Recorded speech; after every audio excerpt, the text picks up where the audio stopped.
And I'm gonna add, got it.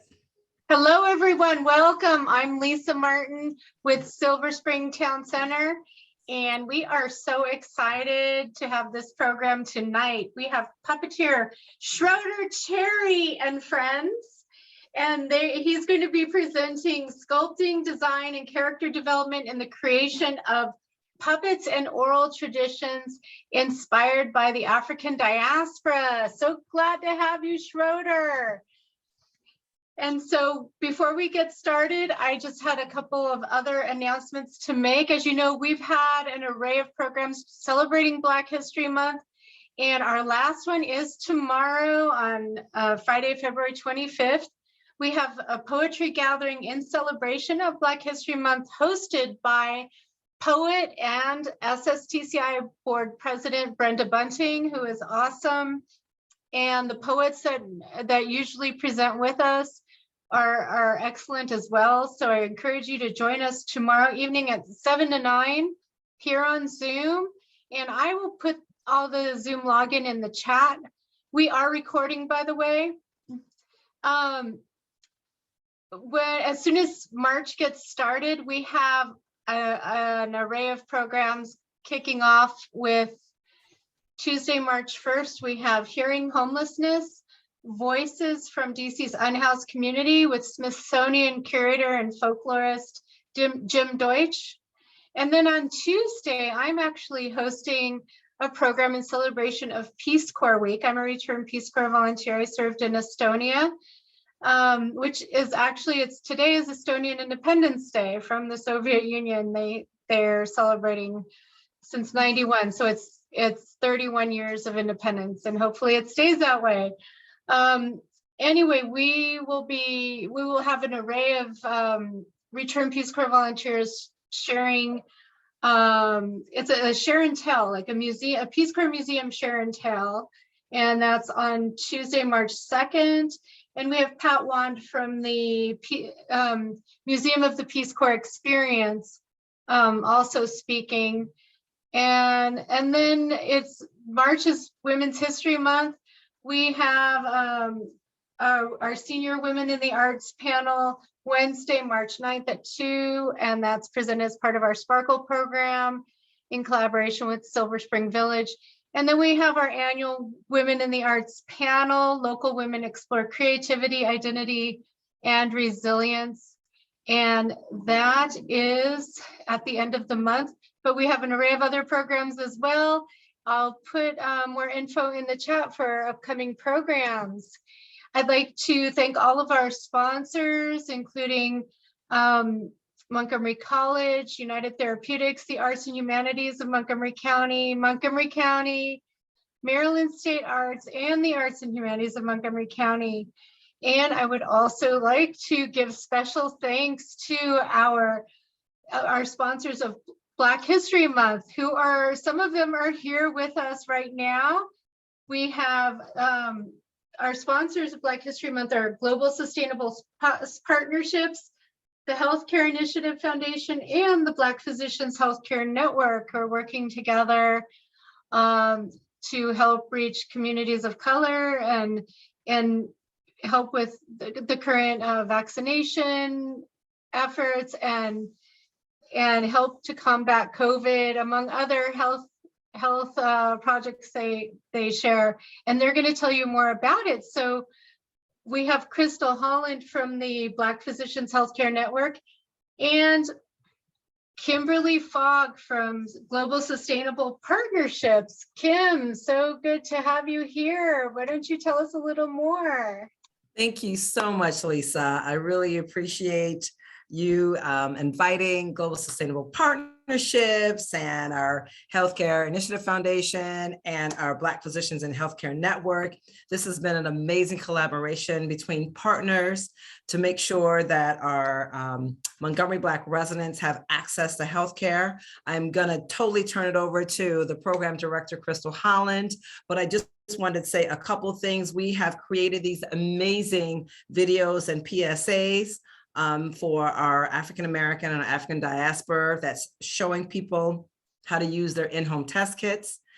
which is really important. A lot of people are getting these test kits from the government and they're not quite sure how to use them. So I'm going to put those in the chat so that you could actually see. They're in English, Kiswahili, Amharic, and in French, and actually in Tingiri, which is the Eritrean language. So we're really trying to make sure that we are responding to our community and making sure that even if English is not your first language, you get the opportunity to actually have information that's in your own language. So without further ado, I just wanted to introduce you to the program director of the Black Physicians and Healthcare Network, Crystal Holland. Crystal has been so instrumental in really allowing GSP to be a part of this amazing partnership. And I just want to say thank you, Crystal, for your leadership and for your sponsorship of GSP. Our motto is, when we partner, miracles happen. And I think miracles are happening right now, especially with you and with BPHN. So the floor is yours.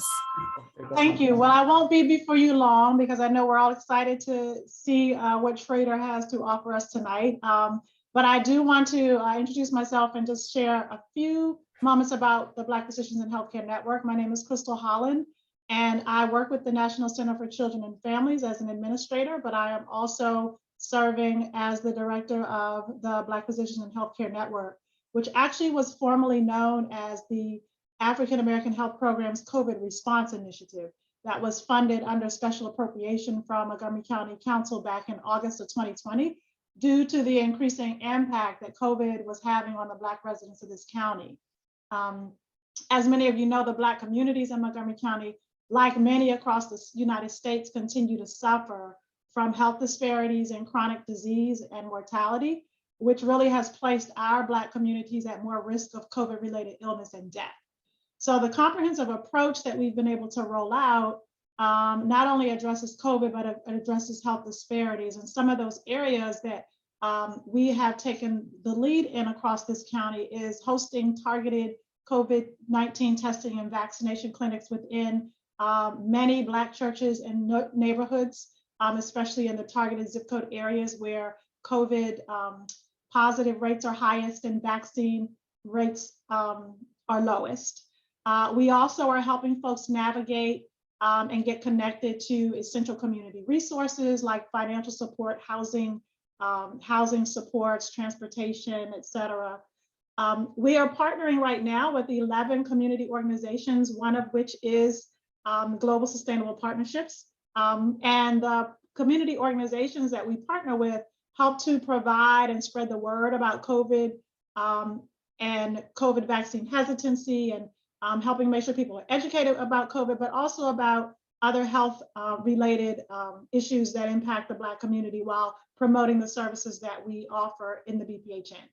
And lastly, I'll mention the largest part of our work is the provider network, which is a network of Black healthcare practitioners, mental health practitioners, primary care physicians, OBGYNs, specialty providers, who have really connected with us to be able to provide culturally specific healthcare to the Black residents in this county at no cost to the resident, whether you're insured, uninsured, underinsured. And we're excited to have a network of 30 providers thus far who are really able to provide culturally responsive care. The ultimate goal of the BPHN is just building a culturally tailored health and wellness strategy focused on really building a trustworthy, inclusive model for total health engagement across the county. So we are really excited about being able to serve as a sponsor for Black History Month. Glad that you all are here. And if you would like any more information about the Black Physicians and Healthcare Network, we'll put the website in the chat. It's www.bphnetwork.org.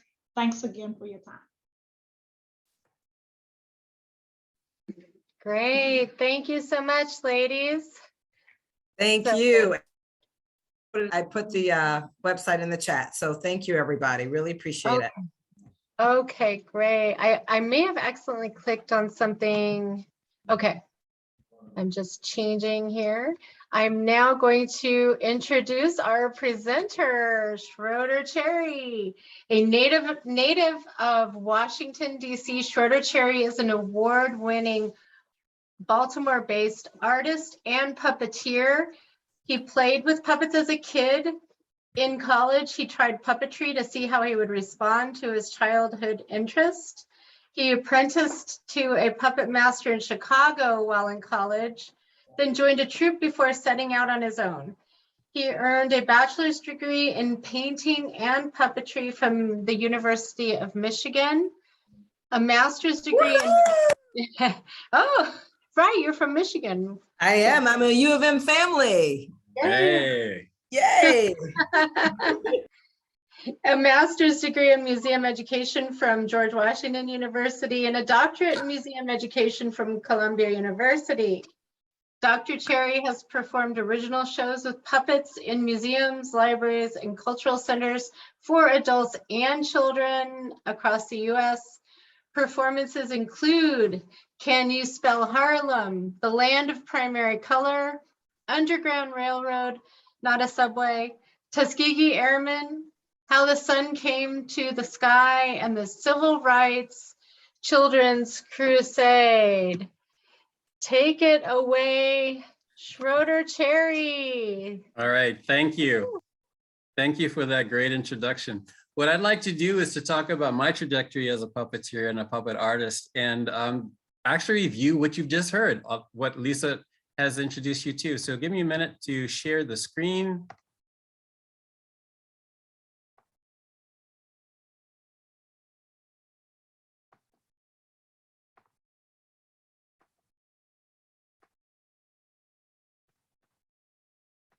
Is that coming up? Not yet. Okay. Yeah, no. All right. I see.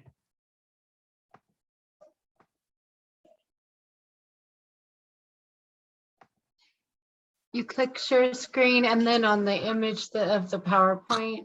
Right. Somehow that didn't go through the first time. So let's try this again. That is hidden behind layers of other screens. That happens maybe.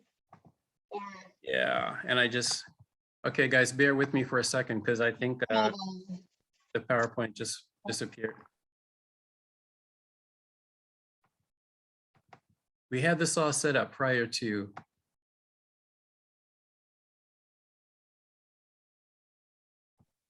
Well, while you're looking for that, I just want to give a shout out to doll artist Camila Bryce Laporte, and who's a dear friend of mine. She's here in the audience, and she's the one who connected us with Schroeder some years ago. And this is maybe his third time I think you've been with us in an event. Thank So you. good to see you. Good to see you, Good to see Camila. you've done wonderful programming, and I very much appreciate your sponsors, Kim and the Black Physician Network for getting behind you in this month's. Lisa, I'm going to try to log out and come back on. Okay, can I? Yeah. Okay. Sounds good. So Schroeder is usually the IT guy getting me on board. So if something's wrong, it has to be really wrong. He's really good at this. He just finished doing a presentation for the military, as a matter of fact, and he has several exhibitions going on at once. If you all want to look him up on the internet, he's great. Great. Yeah. And I mentioned he's going to be featured during our Blues Festival week. Oh, great. He's going to present his barbershop series on Monday, June 13th. Wow. And it will be virtual, but we are going to have some in-person things. Hopefully our festival, it's still finally, we're finalizing decisions on that. So SSTSI will be going back to in-person outdoor events soon. Wow. But once it gets a little warmer, in probably in 1st of May.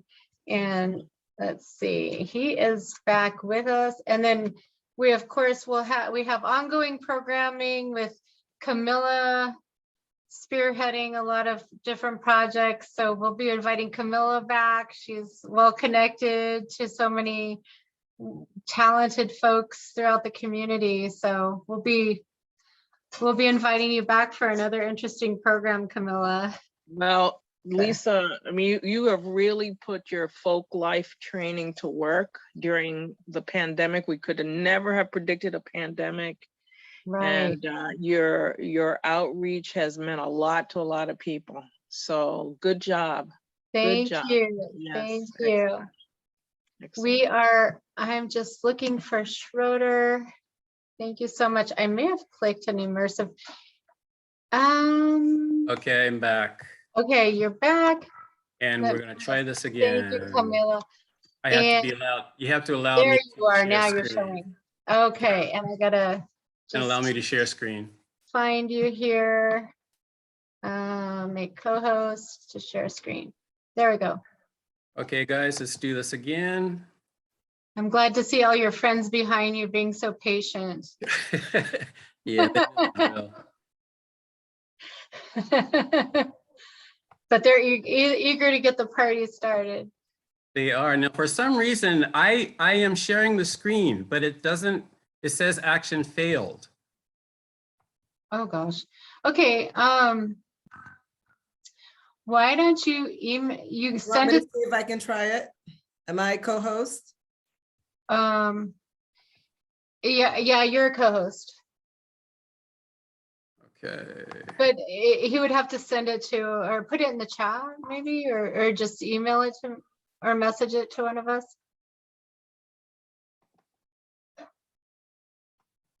Yeah, any of the co-hosts can do this.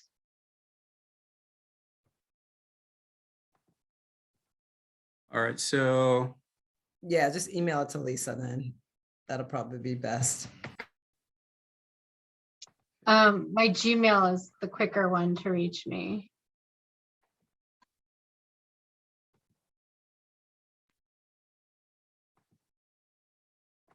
right.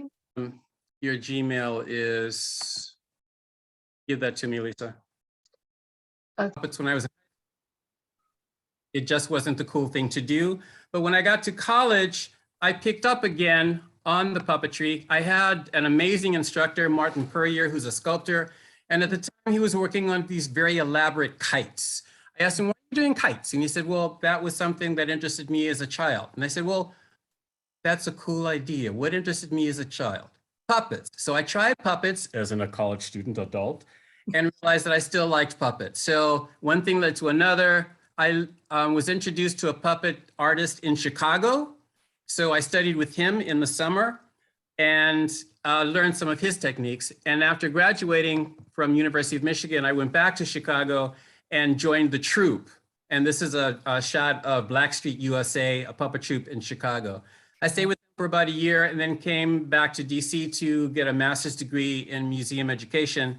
And while I was studying and then afterwards, I still wanted to use puppetry and I wanted to explore puppetry in museums. So this is a shot of a show we did with Smithsonian Institution traveling exhibits, sites.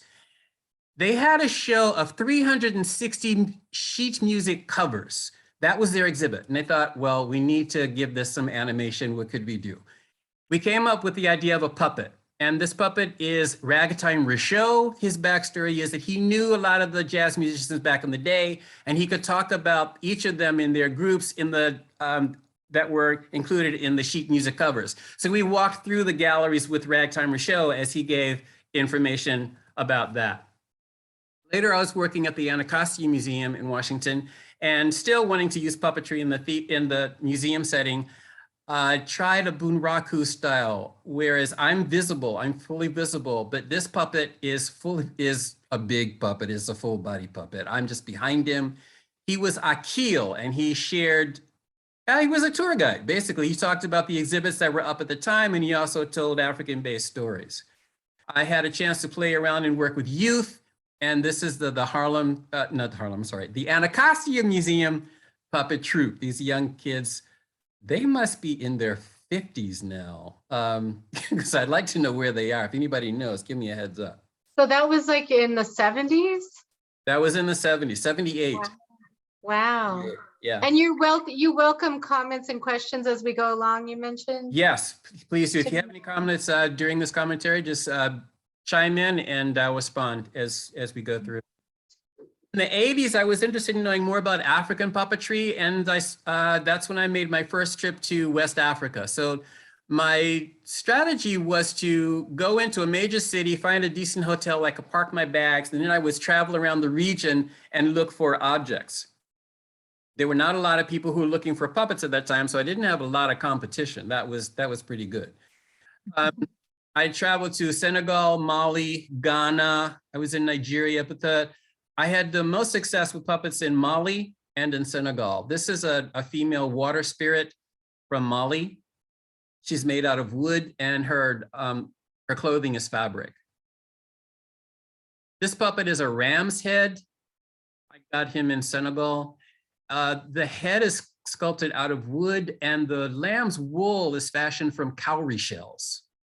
The eyes are made out of mirror, and that mouth here, that lip actually opens up a little bit. I think the rubber piece here is actually a piece of a tire. They cut the tires and use the rubber for that, for the mechanism. If you click from current slide, and then I think you can zoom in on some things, you know, it'll focus on the photo more, just the photo in the upper left corner from current slide. Right there. And it'll be a little bigger. Yeah. Okay, there you go. Is that good? Yeah. Okay, so yeah, this is the ram's head, sculpted out of wood with cowrie shells for the wool.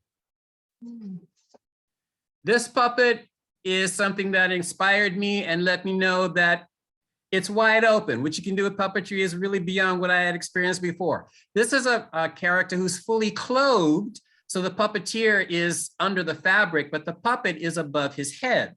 So to see him out in the street is pretty magnificent, actually. It's pretty good. It is magical to see. And here is where the puppeteer could actually see. So this area would be where he could, and they're mostly guys who are manipulating the puppets, where they could see through the fabric. This is another example of puppetry in Niger.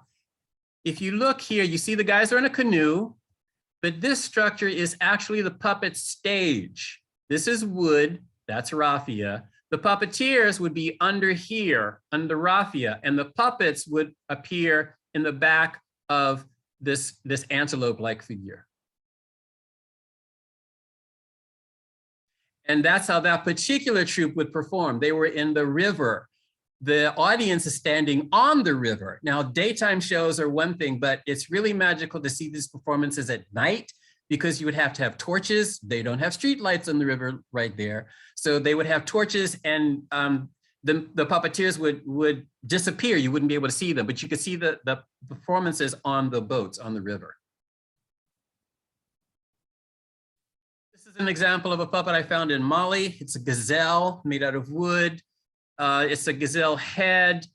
The drum is on top of the head, and this drum actually, the drummer can actually pound on the drum up and down.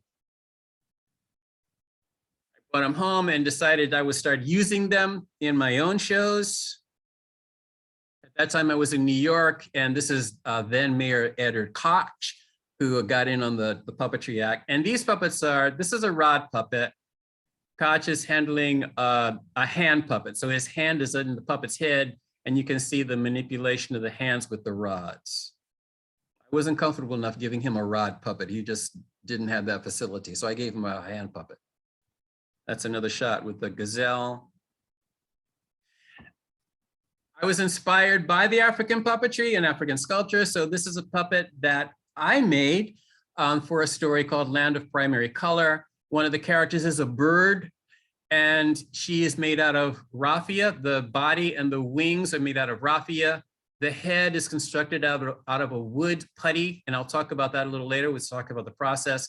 The rod here it supports the body, and the wings are controlled by these rods here and here.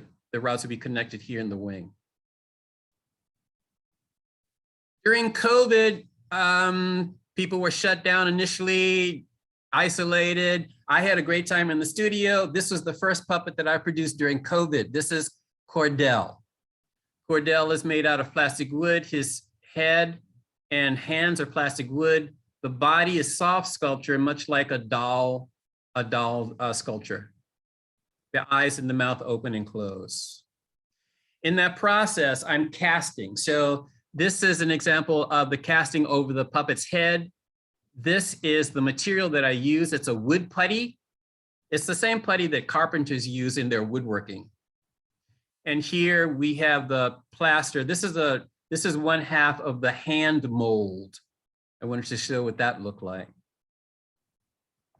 Once the putty is put inside the plaster mold, it has to harden, but it hardens underwater.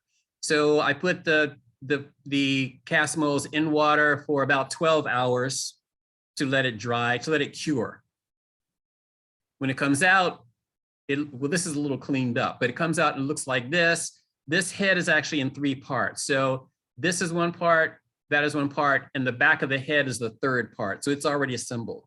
The hands here are in 2 parts, and they're already assembled. There's a top and a bottom. This shows the process. I've assembled the head. I've now attached it to a rod. The hands are about to be attached. Next comes the body. This is the sewing part, and this is where what I call the doll assemblage. Torso, arms, legs, feet. And this is body stuck. Now, the one thing that distinguishes a doll from a puppet is that dolls are meant for intimate play, 1 or 2 people at a time. A puppet is designed to perform for audiences. That's the major distinction. So in a puppet construction, you have to be aware of how you want the character to move. Not all puppets have joints, but mine do. So in constructing it, I have an area here so they can bend at the elbow, bend here at the wrist, here at the hips. We've got the knees here. And this is a puppet on its way to the painting stage. Head, that's the material, the wood putty. Here's the body assembled. Baby powder is used during the process because it keeps the wood putty soft as it's curing. It doesn't get too brittle. That's a trick. This shows the inside of the puppet head.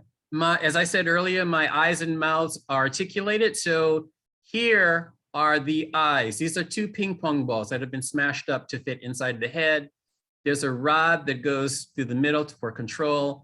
And the string that opens and closes goes through a hook here and out through the body.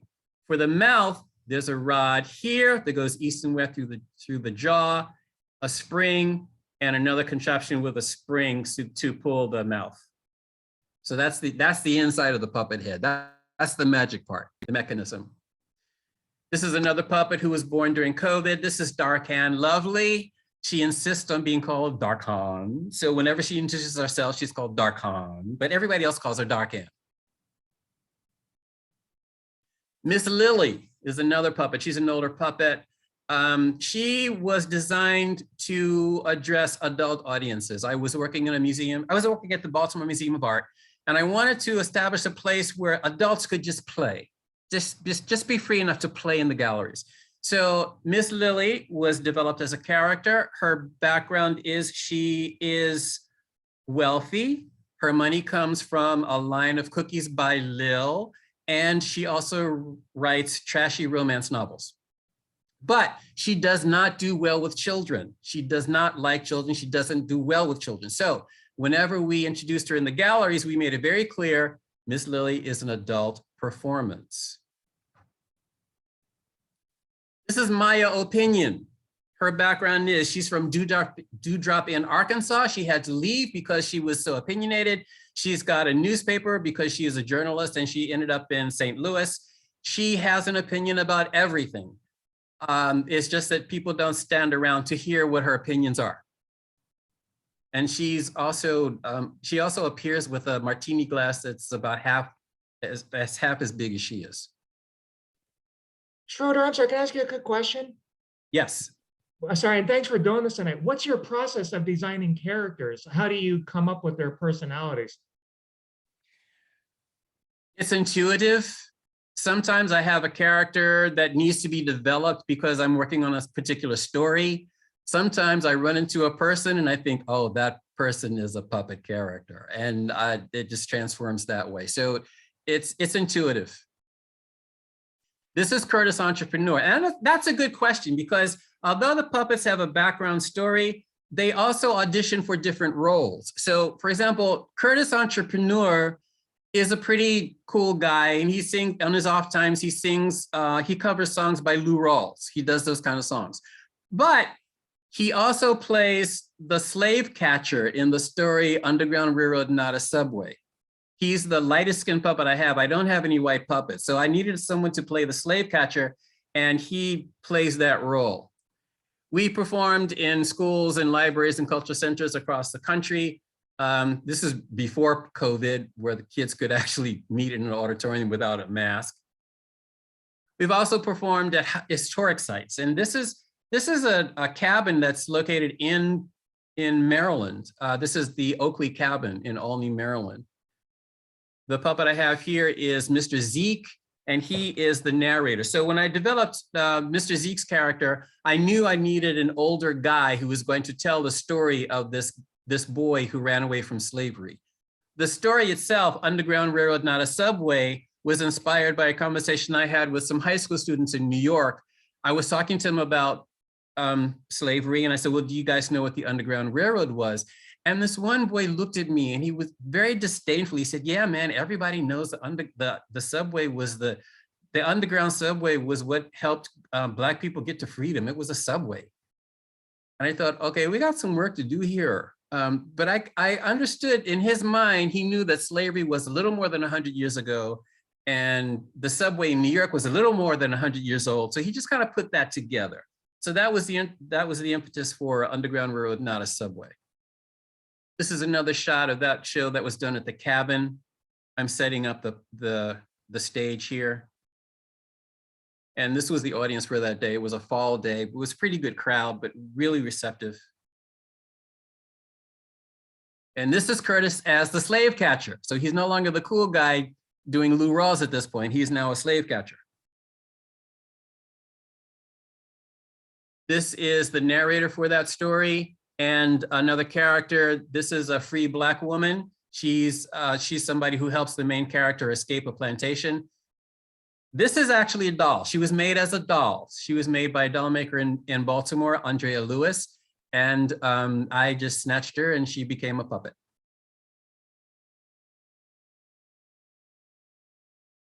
This is from Can You Spell Harlem? And the puppet here is, this puppet is Gabriel.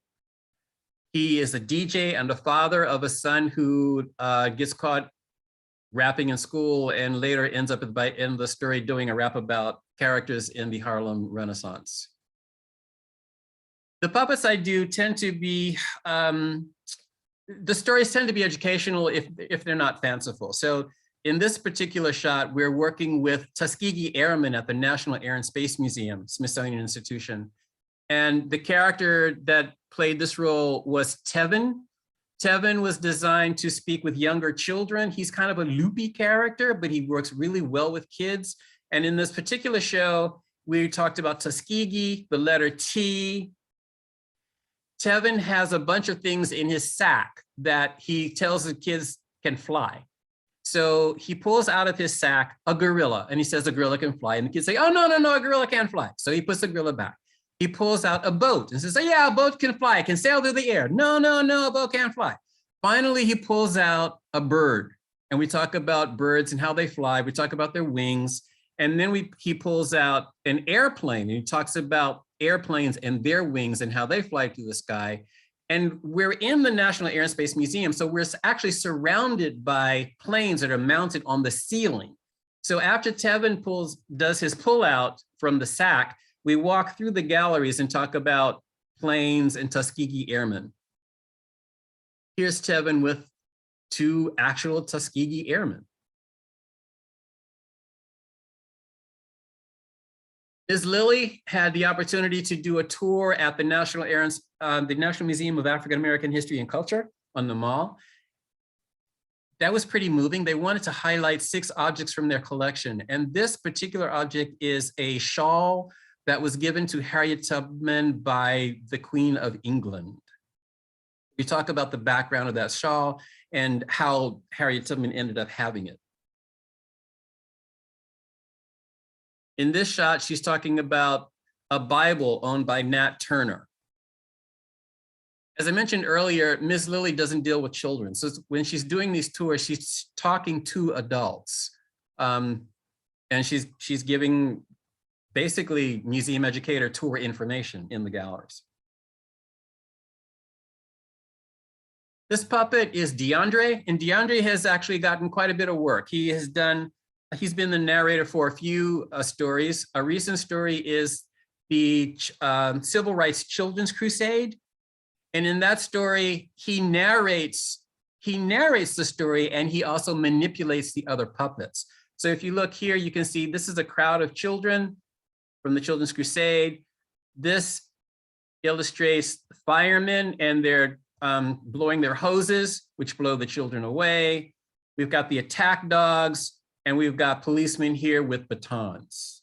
So he's manipulating all of these different characters as he tells a story. This is, the background here, which is covered by the people, is actually the 16th Street Baptist Church in Birmingham, Alabama.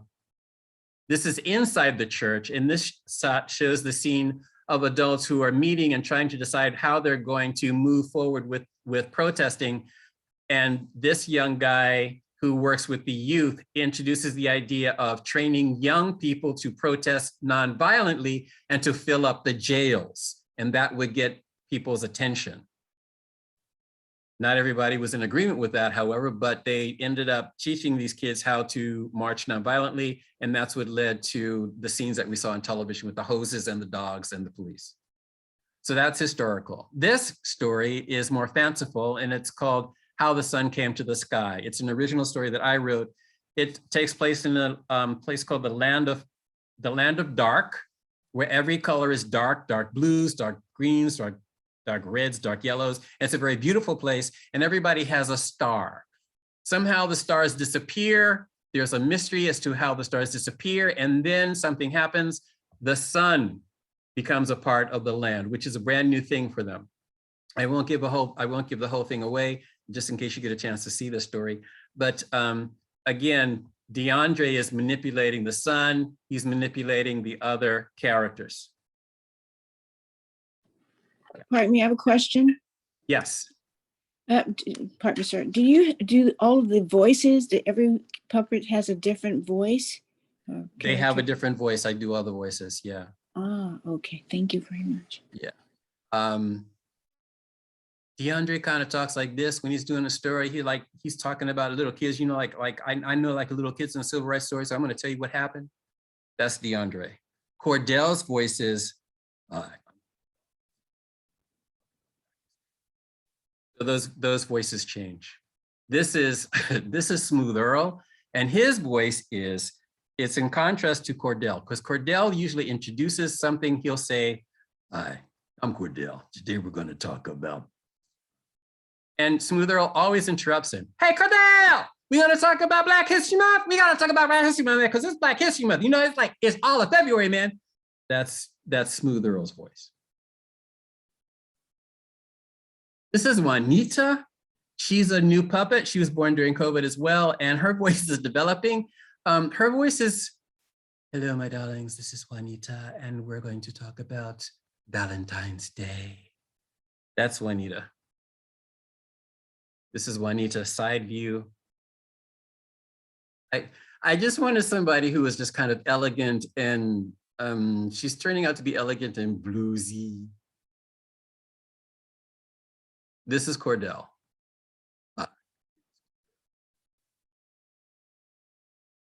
You can see up close the head made out of plastic wood, the eyes, the mouth, the hands, the body, the shoes.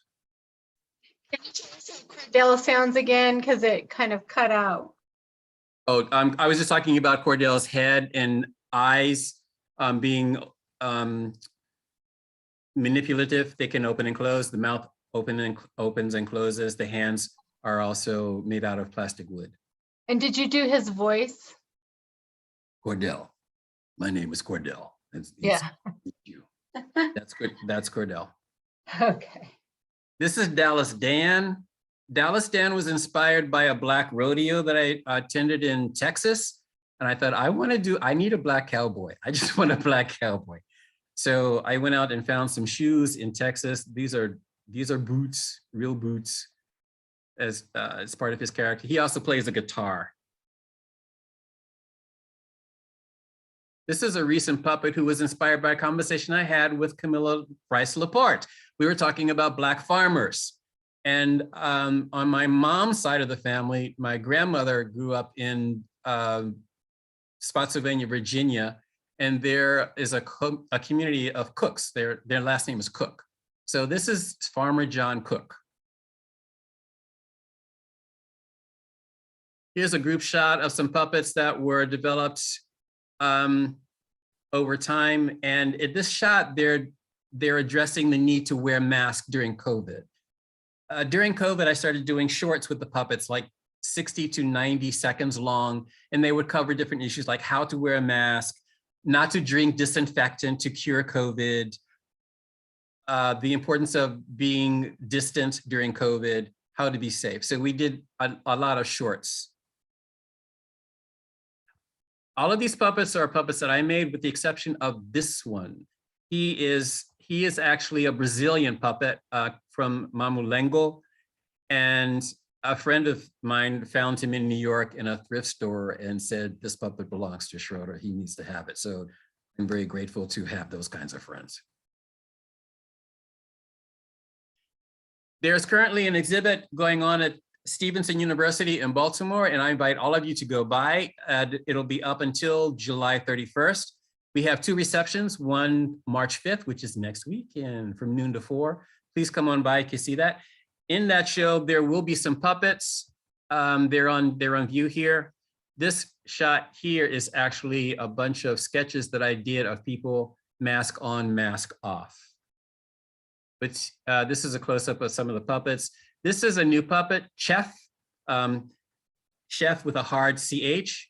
He's developing as a character right now, but as far as I know, I think he's from the Bayou. He has some experience. He has a good deal of experience with cuisine, haute cuisine, and he's going to be sharing recipes. This is Rosa. Rosa is a New Yorican girl. And this is Tia. Tia is also from Louisiana, and she's got kind of a slow, lilty Southern voice. This is Farmer Cook, close up. This is Darkhan Lovely, close up. And this is Rodney, close up. They're all on view at the Stevenson University. And I believe that's my last slide for the puppets. So here again is the invitation. Great. May I Any ask a questions for question? me? Yes. When you describe your puppets, when your puppets come to life, how do you fashion the wardrobes to fit the personality that you ascribe to each puppet? Because they were really, I was mainly looking at the wardrobes, and they are just perfect for the description. Thank you. You gave. Thank you. I think about who the character is and what they're going to be doing. With Darkhan Lovely, I wanted somebody who could be anywhere between early 20s and 30s. So, and depending on her dress, she actually, her age can change. So I play around with that. I used to make the clothing, but I'm not a real tailor or sewer, so I thought it's easier if I just go get ready-made clothing and adjust it to the characters. So I look for, I have a really fun time with shoes. I like looking for shoes for characters because that really sets them off. Schroeder, are those children's shoes? Yes. Yes. Initially, my cousins gave me shoes for from all their children when they outgrew them. So I've got a bag of shoes. but I also go to stores and find them. Tia's boots are particularly pink and sparkly. That's part of her nature. She's pink and sparkly. And how do you do the hair? Rose is a city girl. I'm sorry, say what? How do you select the hair and how do you attach it? That's all intuitive in terms of how the hair shows up. With Chef, I knew I wanted a guy with wavy hair, and I needed to find some material that would work like that. I didn't find anything that satisfied me until I ended up buying a man's wig. I cut it to shape. So that's why he's got the hair that kind of goes like that, but it's also silvery gray. With Tia, I wanted a woman whose hair was just kind of free flowing as well and just comes down. But you can see here with dark on lovely braids. And I was new to the world of hair with women. I mean, the first time I went into a hair store, I was blown away with the options. So that was all new territory for me. I love the exhibit with the barbershop series in the back. It really speaks to community, you know, things together. Thank you. Yeah, the show is well hung. They did a great job. There are about 29 assemblage pieces in that show together, plus the puppets. And the black and white, the pencil drawings. Those are 187 sketches that they mounted on the wall. How did you get started, especially during COVID with I thought it was brilliant, the mask on, mask off. What inspired you to do that? The mask on, mask off grew out of my hip experience, actually. I started doing sketches when I had a hip issue. I couldn't stand, sit, cut, lift lumber, the normal things I do to make art, but I could sit for small periods of time and sketch. So I thought I would try doing portraits, and I approached people and asked them if I could do their portraits. That's how it began. That was in 2014. So once my hip healed, I had hip surgery on both hips. So once I got through the healing process, I had already filled up 4 sketchbooks with people's faces on them. And all of a sudden COVID hit. And I noticed that, okay, we're wearing masks now. This is an opportunity for me to do dual portraits. I can do mask on, mask off. So it was an evolution. How are the photos, the sketches selected for this exhibition? Lori Rubling, who is the curator for Stevenson Gallery, asked if she could take a couple of sketchbooks and give it to her students, and they made the selections. So I gave them sketchbook number 8 and sketchbook number 9, and they selected the pieces. Can you show the slide with all the sketches again so they know what we're talking about? Oh, look at that. There and here. So this entire wall is sketches of mask on, mask off. Can you do close-up of this or no? Let's see. Okay, that's about as close as I can get. Does that make a difference? Can you see that? Mask on, mask off, mask on, mask off.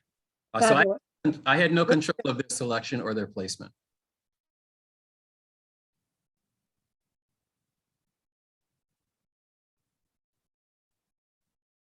But the first time I saw it, I was blown away with the wall. The wall is just great to see.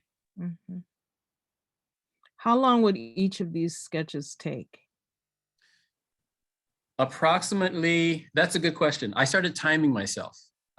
Since I used the computer to make the sketch, I had a clock right on the screen that was visible, and I would typically do one sketch in 2 or more sessions, total time anywhere between 58 minutes to an hour and 45. And these are just random people on the street? Most of them, once I ran out of family and friends, I had to approach strangers, yes.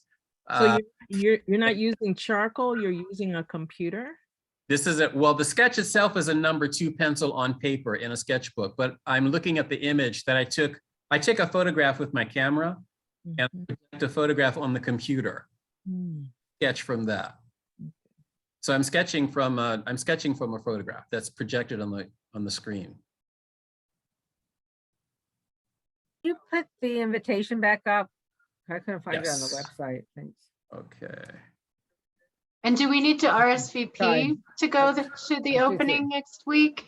Schroeder? No, you don't. No, you don't. You don't You need can just show up. You don't. No, you can just show up. Great. And will you be there the whole time, 12 to 4 on Saturday? I will. Yes. Or- Yeah, I'll be 12. there. Or, oh, wait, reception Saturday, yeah, noon to 4. Yeah. I might come. Oh, do and tell people. Bring everybody. Where is it? Right. It's at Stevenson University on Green Spring, 1525 Green Spring Valley Road, which is, that's near, there's a Hopkins cancer facility there that I've been to. It's in the same property. It's like a new It's just development, above right? the Beltway. And it's like all new buildings right there, Mhm. right? Yeah, don't go to Owings Mills. It's not the Owings Mills campus. Oh, right. Oh, And this is in the building is called the theater. It's in the theater lobby, it said? Yes. Yeah. Okay. Is it just one building or is it a large campus with multiple buildings? It's multiple buildings, but it's a pretty small campus. Once you drive in, there are signs to show you, to direct you to the parking that's used for the theater. So it isn't huge. Great. Well, it looks awesome. I look forward to coming myself, and we, you know, if you want to share with me, I'm happy to put it in our newsletter too. Which is Yes, going do, out. please. Yeah, go ahead. Please share. Yeah. Share at will. Great. Yeah. Well, that looks awesome. We have time for some more questions and comments if you'd like to chime in for Schroeder here. Do we have any puppeteers or doll makers in the group? Yes.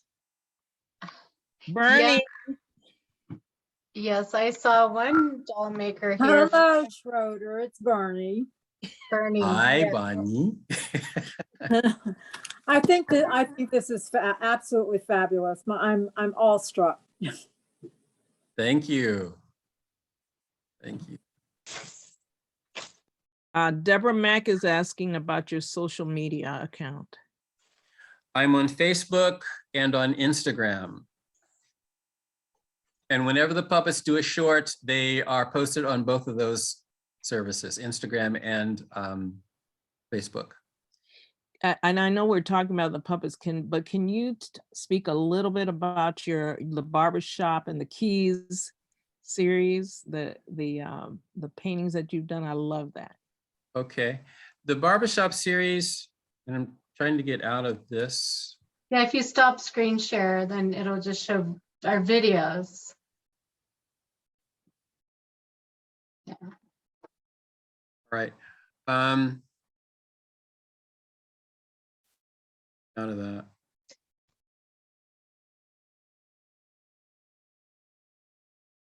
So the barbershop series was started on a dare. I was in the gym cutting my hair, and a guy said, "What do you know about shaving heads?" I said, "Well, I shave my head every other day. Who are you?" It turns out he owned a barbershop. And I had already done one image in a barbershop, but I wanted to do a series. So I asked him if I could visit his shop. He allowed me to do that. And that became the genesis of the series. I started spending more time in his shop, making images and coming back home and translating those into assemblage works. I work on wood. I used to paint on canvas, but I got to a point where I was abusing the canvas. I was like burning and cutting and shaping the canvas, and I needed a stronger support. So I went to wood. And that's what this shows here. This piece is on wood. The barbershop series shows different scenes of men in the chair, men getting their faces shaved or their hair cut. I came up with just a really good images, and I just kept going. I didn't have a set number to stop at. So I ended up going up to 68 pieces, and then COVID hit and the barbershops closed. Oh, gosh. So I had to go back to the sketching of the faces mask on, mask off. And You said you burn you were burning the canvas, but you burn the wood too. Do you do that before you paint it? It's part of the process. I burn before and after. So think of the process of painting and drawing. I paint, draw, and burn. I've never heard of that. Yeah, it just kind of happened. Oh, wow. That's interesting. Yeah, but I do, for the most part, I do shape the wood in the beginning. Once I have the composition down that I want to do, I'll shape the wood and then go into the painting and the burning. Jason has a question. Do you have advice for aspiring puppeteers about where to start? I have some theater experience in local museums and have thought about bringing puppetry to my work. You've got a lot of options. Go to Facebook and look at the puppetry groups that are there.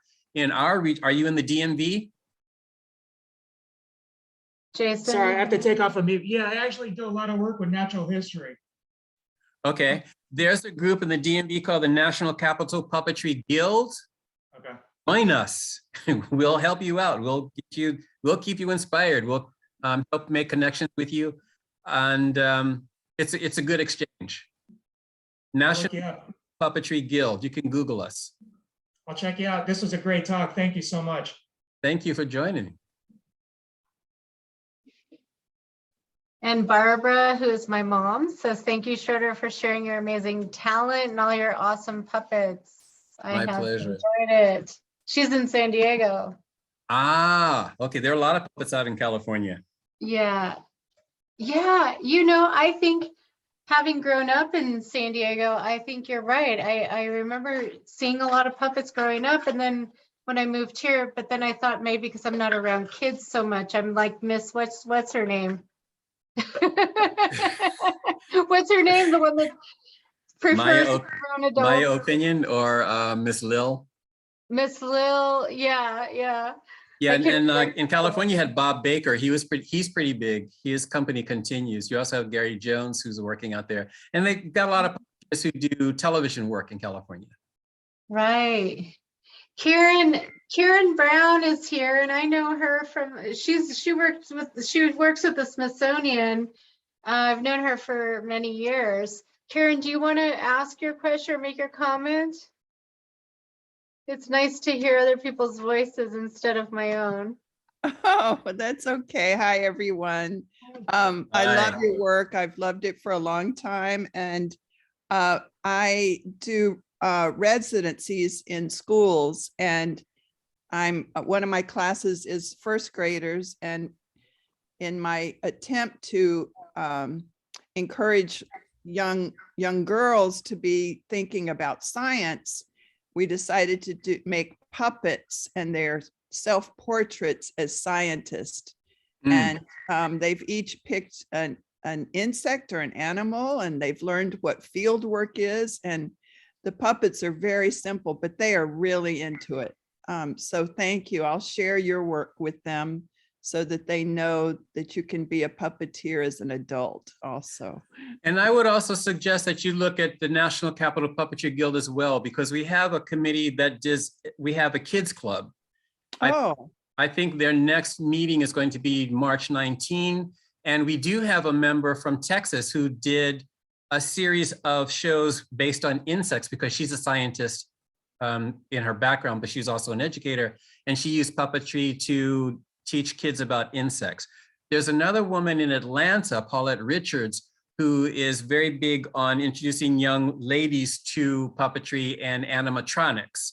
So if you look up Paulette Richards in Atlanta, you can make a connection there as well.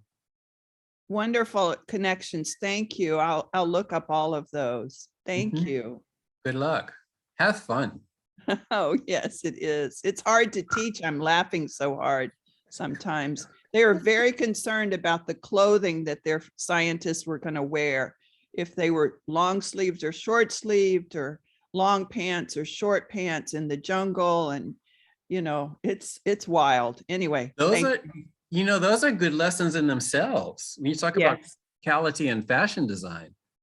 It's true. It's true. They've taken it very seriously. Good. I just haven't figured out how to make lab coats for them or help them make lab coats. I was going to make them out of Tyvek because I love working with Tyvek, but I'm still working on that. Now, I'll keep you posted. Try a white sheet. Okay, that's great. Keep it Thank you. Keep it simple. Yes. So Schroeder, do you teach puppet making to kids or adults? No. No, I don't. There are other people who are doing that job really well. Black Cherry Puppet Theater does that really well. Oh, and they're not related to you, Cherry. My process is just tedious. Is Black Cherry Puppet Theater related to you, your family? No, it isn't. The story there is the founder of Black Cherry Puppet Theater apparently liked Black Cherry Cola.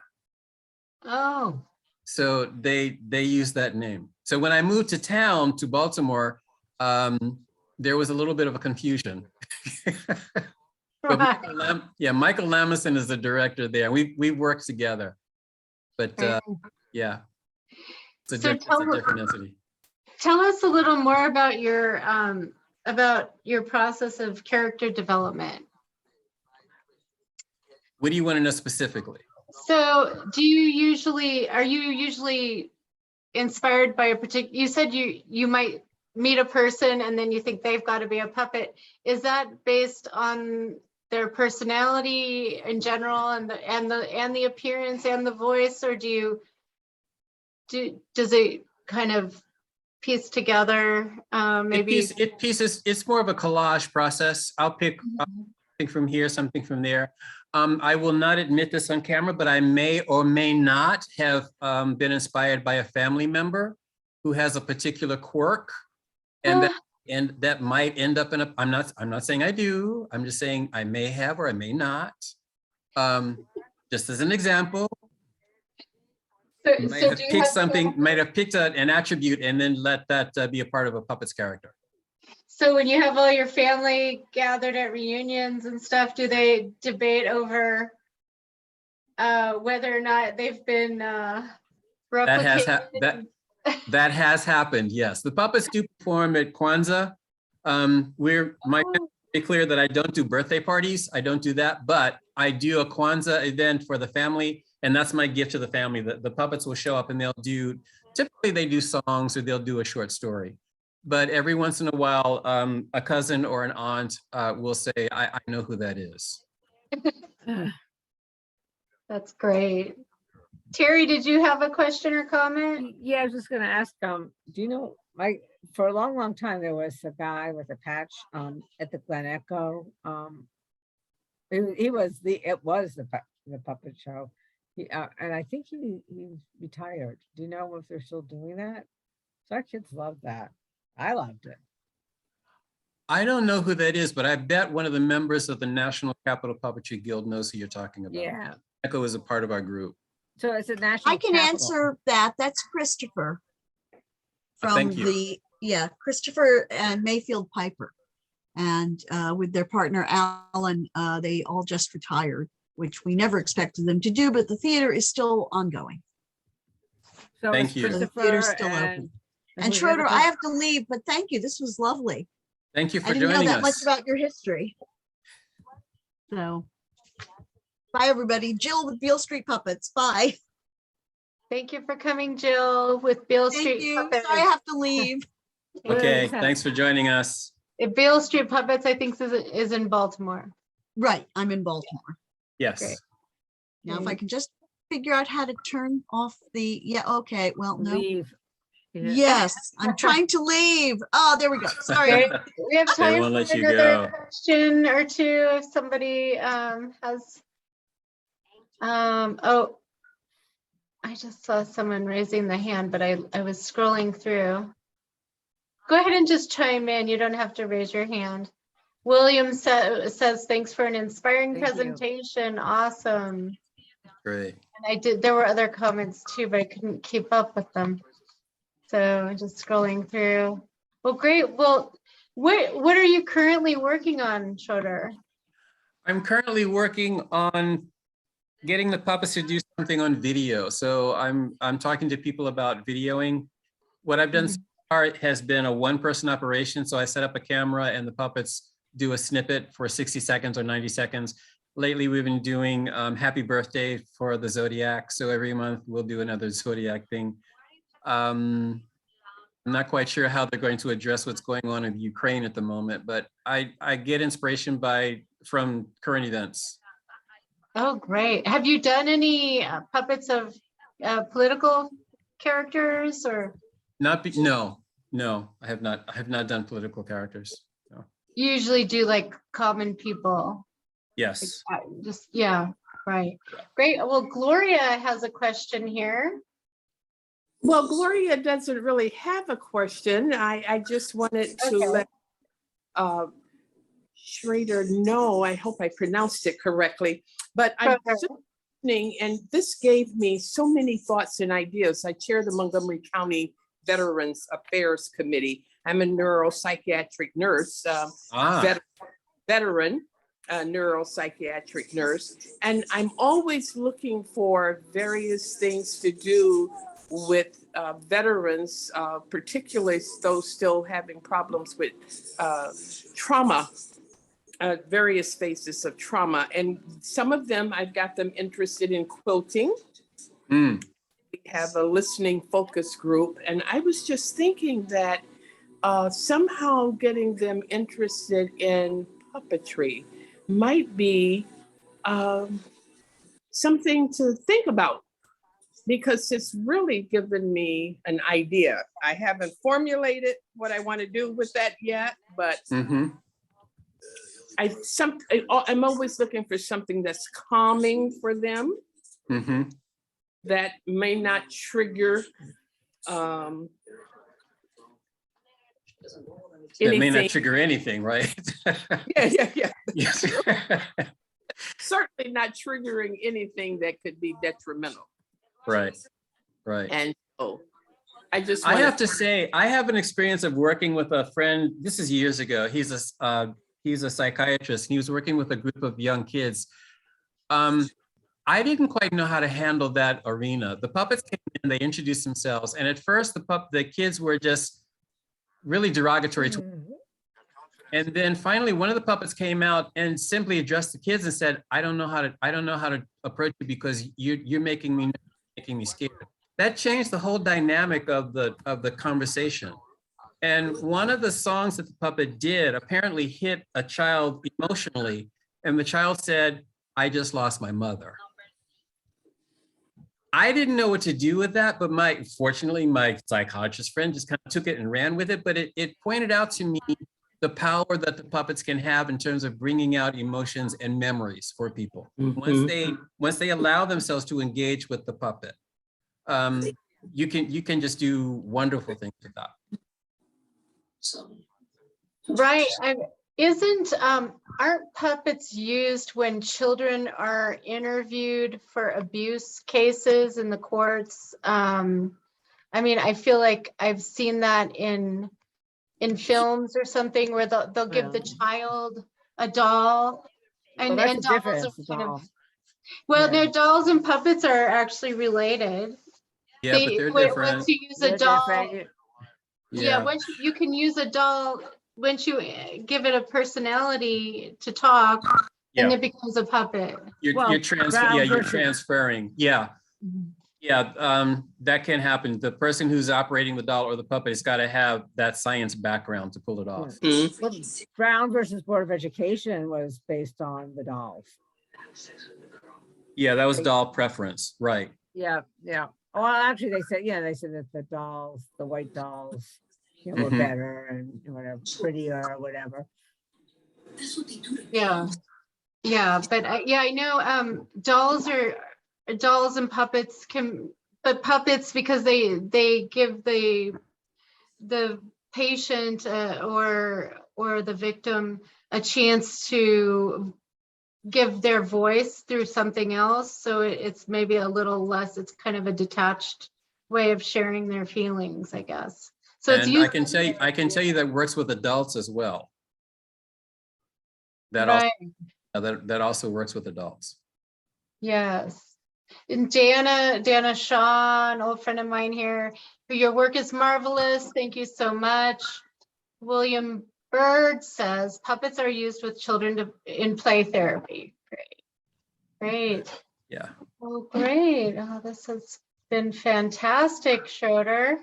Well, thank you for having me. It's been good to talk to you. Thank you. It's great chatting with you. I think I got everyone. And my mom wrote me privately that it was excellent. And she's really hard to please, I'll tell you that. Thanks, Mom. She said you knew what you were doing. Thanks, Mom. So great. Well, we're going to have you back to present on your barbershop series on Monday, June 13th. That will be virtual on Zoom. And we'll learn more about the barbershop and maybe even see it in person next Saturday at Stevenson University in That would be great. Yeah. Stevenson, Maryland on Green Spring Valley Road. Come on out. And everybody share it. Just share the information. Just share it far and wide. Yes, yes. Well, if you can email me the document, I will can do that. include it in SSTCI's newsletter, which I'm putting together and right now. So Terrific. I will send that to you by tomorrow morning. great. I'll have it. No problem. Well, thank you so much, Schroeder. It has Thank been you, guys. a fabulous time as always with you. And we look forward to seeing you again soon. Me too. All right. Thank you.